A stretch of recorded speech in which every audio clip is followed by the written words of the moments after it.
So you've likely heard of the New Deal and the moment in American history where the American middle class was born. Social Security, the minimum wage, unemployment insurance, the right to unionize. And that's true. For many Americans, these policies transformed economic life. But that's only part of the story. It's JJ. Welcome back to Black History Month 2026. And today we're talking about how the New Deal built a middle class. It just didn't include most black workers. When these laws were written in 1930s, most black workers were deliberately excluded. So start with the Social Security Act of 1935. It created old age pensions and unemployment insurance, which is basically the foundation of what we think of as modern economic security. But the law excluded two major categories of workers: agricultural laborers and domestic workers.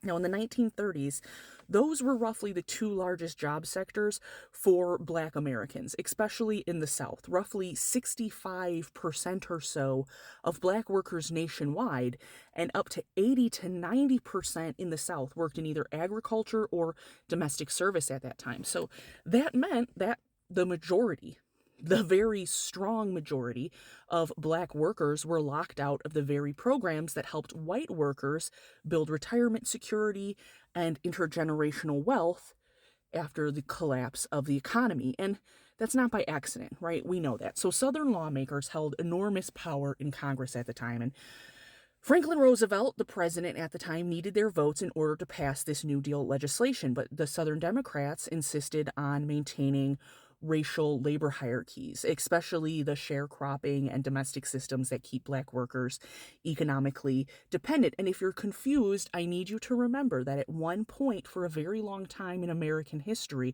the values and ideals you think of as the Democratic Party and the values and ideals you think of in the GOP were the mirror opposite of each other. Those parties flipped along the way in American history. So don't let the naming of the parties confuse you. Not to say that Democrats are innocent in any of this either. Now, to secure their support, agricultural and domestic workers were then carved out of the law because the South didn't want to extend those provisions to black workers. Nothing new there. So that same pattern then showed up again in 1935 when they had the National Labor Relations Act of 1935, which guaranteed that workers had the right to unionize. They had the right to bargain collectively. So agricultural and domestic workers, guess what?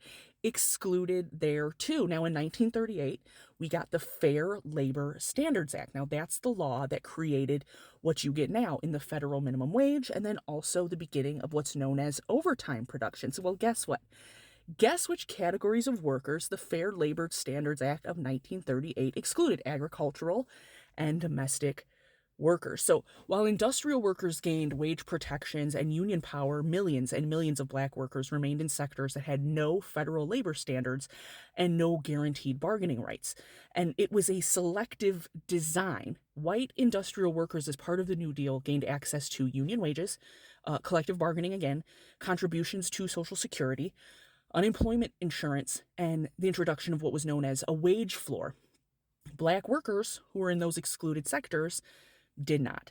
And over time, that difference compounds, or it starts to build up on each other. Social Security benefits build on lifetime contributions. Union jobs, we know, raise wages and create pensions as well as access to other forms of work and opportunities. When you make higher wages, we know that the rate of home ownership goes up, and economically, home ownership was a major way in the United States to build generational wealth, or wealth that you pass on to your children. When people say, well, the New Deal created the American middle class, that's absolutely true. It distributed security through policy choices shaped by these political compromises, particularly to appease segregationist powers in Congress. This wasn't about erasing the New Deal's achievements. It's not important you know these things so you can say, fuck Roosevelt. It's not the point.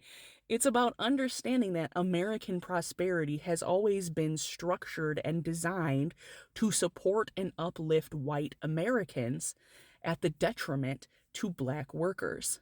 We see these things still today, not only in the racial class wars that those in power with wealth want us to continue to enact against each other, but also in how you see the delegation of which jobs are considered worthy of benefits or protections, which states have things like at will employment, what the culture is around unions in the sector and industry in which you work, and if the industry in which you work has had to fight for the last 100 years or so for your labor rights, it's most likely because the industry you work in was once an industry populated by either Black Americans, Hispanic and Latino immigrants, migrant workers, or women when they first entered the labor force.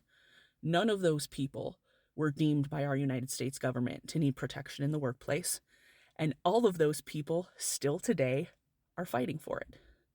The latter exists, it always has. And just like in the 1930s, in 2026, Black workers are intentionally still kept off those first few rungs. See you tomorrow.